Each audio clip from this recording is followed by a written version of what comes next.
നമ്മുടെ കുർത്തി വീഡിയോയിൽ നിന്ന് ഫുൾ സെറ്റിൻ്റെ വീഡിയോ കേട്ടോ. നല്ല ഭംഗിയുള്ള പ്രിൻ്റാണ്, പ്രത്യേകിച്ച് ബ്ലാക്ക് ആൻഡ് ആ ഒരു മെറൂണിൻ്റെ അജ്രക്കിൻ്റെ നല്ല രസമുള്ളൊരു കോമ്പിനേഷനാണ് കൊടുത്തേക്കുന്നത്. ഞാൻ നേരത്തെ ഇതിൻ്റെ കളർ ചേഞ്ച് ഒക്കെ കൊണ്ടുവന്നിട്ടുണ്ടായിരുന്നു. അപ്പം എല്ലാവർക്കും ഇഷ്ടമാണ് കേട്ടോ. നല്ല ഭംഗിയുള്ളൊരു ആനക്കുഞ്ഞിൻ്റെ ഫോട്ടോ കേട്ടോ. ശരിക്കും പറഞ്ഞു കഴിഞ്ഞാൽ നേരത്തേക്ക് എല്ലാവർക്കും മടിയായിരുന്നു ഇങ്ങനെ ഒരു പിക്ചേഴ്സൊക്കെ വരുന്ന അങ്ങനത്തേത് ഇടാൻ മടിയായിരുന്നു. പക്ഷേ ഇപ്പോൾ എല്ലാവരും തപ്പി വെറൈറ്റി ആയിട്ടുള്ള നോക്കി തന്നെ എടുക്കാറ്. അപ്പോൾ ഇതിട്ട് കാണാൻ ഭയങ്കര എന്തോ ഒരു ഭംഗി കൂടുതലുണ്ട് കേട്ടോ. അപ്പോൾ ഇതിൻ്റെ ദുപ്പട്ടയാണ്, ഇതെല്ലാം കൂടിയ ഫാബ്രിക്കാണ് ചെയ്തേക്കുന്നത്. നമ്മുടെ കോട്ടൻ്റെ തന്നെ കൂടിയ ഫാബ്രിക്കാണ്, പക്ഷേ ഭയങ്കര കട്ടിയായിട്ടുള്ള ഫാബ്രിക് അല്ല കേട്ടോ. നമുക്ക് ഇതിൻ്റെ സ്മെല്ലാണെങ്കിലും നമുക്ക് മനസ്സിലാക്കാൻ പറ്റുന്നേ ഉള്ളൂ. നമ്മുടെ ഒറിജിനൽ ഇൻഡിഗോയുടെ സൈസ് ആ ഒരു ടൈപ്പ് പാറ്റേൺ ചെയ്തെടുത്തേക്കുന്നത്. അപ്പോൾ അതിൻ്റെ ഒരു സ്മെല്ലും എല്ലാം ഡിഫറെൻ്റ് ആണ്.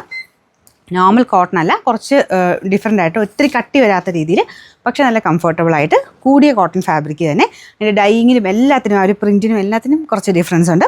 അപ്പോൾ ഇത് വെറൈറ്റി ആയിട്ടാട്ടോ ചെയ്തേക്കുന്നത്. നിങ്ങൾക്ക് ഷോൾ ഇല്ലാണ്ടാണെങ്കിൽ പോലും കാണാൻ നല്ല രസമായിട്ടിരിക്കും. അപ്പോൾ ഇതുപോലത്തെ ചുമ്മാ ആണെങ്കിലും ഇടാൻ നല്ല കേട്ടോ. അപ്പോൾ ഇതിൻ്റെ ആ ഒരു അപ്പോൾ ഇതങ്ങനെ വണ്ണമൊന്നും തോന്നിക്കത്തില്ല കേട്ടോ. കാണാനൊരു പ്രത്യേക ആട്ടിത്തമാണ് ഇങ്ങനത്തെ പ്രിൻറ്റുകൾക്ക്. സൈസ് ഞാൻ പറഞ്ഞില്ലേ, സെയിം സൈസ് തന്നെ എടുത്താൽ മതി, വേറെ വ്യത്യാസപ്പെടുത്തിയൊന്നും എടുക്കേണ്ട കാര്യമില്ല. പിന്നെ ഭയങ്കര തിക്നെസ് ഉള്ള സൈസ് മെറ്റീരിയൽ കേട്ടോ. നമ്മൾ ഒറിജിനൽ മെറ്റീരിയലാണ്, സെപ്പറേറ്റ് മാത്രമേ വാഷ് ചെയ്യാവുള്ളൂ. അപ്പോൾ ആ ഒരു ടൈപ്പ് യൂസ് ചെയ്യുന്നവർ വേണം എടുക്കാനും. നമ്പർ AE461 പ്രത്യേകം ശ്രദ്ധിക്കുക. കറക്റ്റ് സൈസിൽ തന്നെ സ്ക്രീൻഷോട്ട് എടുക്കാൻ ശ്രദ്ധിക്കുക കേട്ടോ. നമ്പർ വില 1690 1690.